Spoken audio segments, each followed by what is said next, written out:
अब मैं mount Everest से वापस आया था पहली बार 2001 में, और मेरी पलटन थी उस टाइम पे जम्मू कश्मीर के उस एरिया में जो आजकल चर्चित होता जा रहा है। अगर कहीं कोई फिदाइन हो रहे हैं तो वहीं पे हो रहे हैं, अगर बड़े ब्लास्ट हो रहे हैं तो वहाँ पे हो रहे हैं। पुलवामा में इतना बड़ा सीआरपीएफ का एक जो पूरा का पूरा 40 के करीब लोगों को पूरा ही एक साथ मार दिया गया था। तो वहाँ पे जब मेरी पलटन थी तो वहाँ के मेरे कुछ ऑपरेशंस हैं जो कि बड़े अच्छे यूनिक हैं नेचर में, जिसमें कि हम उस लेवल पे आगे थे धीरे धीरे करके सीखते हुए कि हम टेररिस्ट बन करके और सिविल ड्रेस में घूमते थे। अच्छा। हमने बकरी को ज़बा बोलते हैं, ज़बा करना सीखा। हमने कुरान पढ़नी सीखी, हमने वज़ू करना सीखा, हमने जैसे टेररिस्ट ऑपरेट करते हैं वो तरीके कैसे सीखे कि मान लो एक टेररिस्ट है, फ्राइडे के दिन वो ज़रूरी बहुत ध्यान से मस्जिद में जाकर के नमाज पढ़ेगा, लेकिन अगर मस्जिद में नहीं जाता है तो ये जो 5 प्रकार की नमाज होती हैं, फजर की नमाज, मगरिब की नमाज, ईशा की नमाज, वो नमाज पढ़ेगा। नमाज जब पढ़ेगा तो वो उस तरफ मुंह रखेगा जिधर काबा है, जिधर ये जो जाते हैं ना होली पूजा के लिए मक्का मदीना, काबा, जिधर काबा है। अब वो काबा कैसे पता चलेगा? तो उसकी जेब में ना एक छोटा सा कंपास होगा, वो कंपास को रखेगा ऐसे, तो कंपास बताएगा ड्यू नॉर्थ इस तरफ है। तो कश्मीर से ड्यू नॉर्थ और थोड़ा सा एक डायरेक्शन देते थे तो वो होती थी काबा की तरफ, तो उस तरफ वो झुकेगा। फिर उसके बाद में वो कहीं पे भी जब टूथब्रश है, टूथब्रश को यूज़ नहीं करेगा, वो एक लकड़ी का टुकड़ा है, उस लकड़ी के टुकड़े से अपने दांत साफ करेगा, उसे बोलते हैं मुशवाक। हाँ, वो जो है एक छोटी कुरान शरीफ उसकी एक अपनी पर्सनल होगी, होली कुरान, उसमें उसका नाम लिखा होगा, अबू जिंदाल, अबू जुनैद, जो भी है वो उसके पास में होगी। उसके पास एक मिट्टी का टुकड़ा होगा छोटा, जैसे मिट्टी होती है ना, पत्थर होता है वैसे मिट्टी का डल्ला। जी जी। तो जैसे हम पेशाब करते हैं तो क्या करते हैं टेररिस्ट अपने को साफ रखने के लिए, पाक रखने के लिए, जब पेशाब करी उसके बाद में वो मिट्टी के टुकड़े को सुसु करने के बाद टच करते हैं, ताकि कोई अगर पेशाब का बूंद ऐसी फ्री है वो आपकी बॉडी में टच ना हो, वो उस टुकड़े में एब्जॉर्ब हो जाए। तो हम उस लेवल पे पहुंच गए थे, हम ये 4 चीज़ें अपनी जेब में रखते थे, एक मिट्टी का टुकड़ा, एक छोटा कंपास, एक कुरान शरीफ और एक मुशवाक। और फिर गांव में जैसे गए तो अब हमें कितनी भी कोशिश कर लो लेकिन हम कश्मीरी तो नहीं बोल सकते हैं प्योर, थोड़ा बहुत आ जाता है हाँ जी, उनकी जो है नॉर्मल भाषा।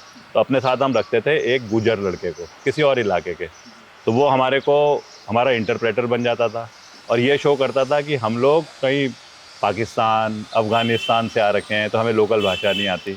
लेकिन वहाँ पे हम क्या करते थे, नमाज़ पढ़ेंगे तो सबके सामने, गांव के सामने थोड़ा अलग जाकर के तुम नमाज़ पढ़ रहे हो तो उससे पहले ना हम चारों आइटम जो है वो ज़मीन पे रखेंगे या कहीं पे रखेंगे। तो गांव वाला घूम रहा है, वो देख रहा है अरे ये तो इनके पास ये 4 चीज़ें हैं, ये 4 चीज़ तो लोकल कश्मीरी नहीं रखता, ये तो टेररिस्ट ही रखते हैं, तो वो हमको मानेगा। फिर वो बताएगा कि नहीं कि तुम्हारा वो साथी 2 दिन पहले यहाँ से गया था, या ये बताएगा कि वो जो है ना बहुत ज़्यादा यहाँ पे जो आ रखा है उसको दे तो दिया हमने दूध की बाल्टी, अब दोबारा क्यों आ रखे हो यहाँ पे, उससे कुछ इनपुट्स मिलती है। तो हम उस वाले स्टेज में पहुँचे और फाइनली उस स्टेज में जब पहुँचे तो हमने कोशिशें करी ऑपरेशन करने की, मारे लेकिन मार भी खाई।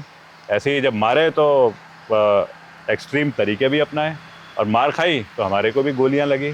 लेकिन फाइनल जो एक अच्छा हमारा ऑपरेशन था जिसमें कि एक आर्मी के जनरल साहब वो हेलीकॉप्टर से पीर पंजाल रेंजेस में गए, उनको कहीं मूवमेंट दिखा टेररिस्ट का, लेकिन क्योंकि जनरल साहब थे तो जनरल साहब ने जब आकर के बताया कि शायद वहाँ पे मूवमेंट है तो लोगों ने ना माना नहीं, फ़ौज ने नहीं माना और वहाँ पे फ़ौज ने मार खाई। और उस मार खाने में मेरी पलटन 4 गढ़वाल राइफल ने सबसे बड़ी मार खाई कि मेरी पलटन की एक पेट्रोल जिसमें एक ऑफिसर और एक JCO जूनियर कमीशन्ड ऑफिसर, ये दोनों के दोनों 2 टीमें लेकर के चल रहे थे पीर पंजाल में, और इनको सामने ना थोड़ा दूर पे जंगल में टेररिस्ट दिख गए।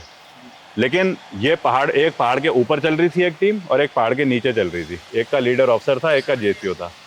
जो ऊपर ऑफिसर लेड था उसने जो टेररिस्ट देखे वो ना नीचे की तरफ देखे, ऊपर वाले नहीं देखे, और ऊपर जो नीचे वाली टीम थी हमारी, इसने ऊपर का देखा, नीचे वाला नहीं देखा। तो ये बड़े तरीके से उनके ध्यान में रखते हुए चले आगे, उन्होंने पिन पॉइंट फायर करा, ऑफिसर के भी माथे पे लगी और JCO के भी माथे पे लगी और दोनों वहीं पे डेथ हो गई। और उसके बाद में बहुत ज़्यादा मतलब ऑपरेशन स्कैटर्ड हो गया। तो मैं कोई 50-55 किलोमीटर दूर एक और पोस्ट है, उसका नाम है सिदऊ, पीर पंजाल के पास में। मैं उस पोस्ट में था। वहाँ से फिर हमको जब ये खबर मिली तो तब हम धीरे धीरे नज़दीक गए और फिर हमने फॉलो करना शुरू करा वो इलाका जहाँ पे हमें उम्मीद थी कि ये टेररिस्ट आ सकते हैं। फाइनली फॉलो करते करते एक जगह हमको इनके ऊपर एम्बुश लगाने का मौका मिला। वो एम्बुश थोड़ा यूनिक तरीके से हमने लगाया और उसमें हमने 15 गोलियाँ चलाई, 16 गोलियाँ चलाई। 5-7 मिनट का एम्बुश था। 7 टेररिस्ट थे, पूरे 7 के 7 मारे गए। उसमें फिर हमको कीर्ति चक्र मिला। जी जी। उसमें हमारी टीम के औरों को भी अवार्ड मिले। तो वो कहीं था शुरू में, तो हमने जब एक ऑपरेशन था तो उसमें तो 50 गज पे भी मैं फायर करता रहा, मेरे से मरा ही नहीं है टेररिस्ट। तो वो तो एक टोटल डिफीट थी। लेकिन उसके बाद में डिफीट इनटू विक्ट्री कन्वर्ट हुई और उसके बाद में सबसे फेमस ऑपरेशन जो हुआ, उसके बाद फिर हमारी टीम का हौसला और आर्मी का हौसला वो बड़ा एक अच्छा रहा।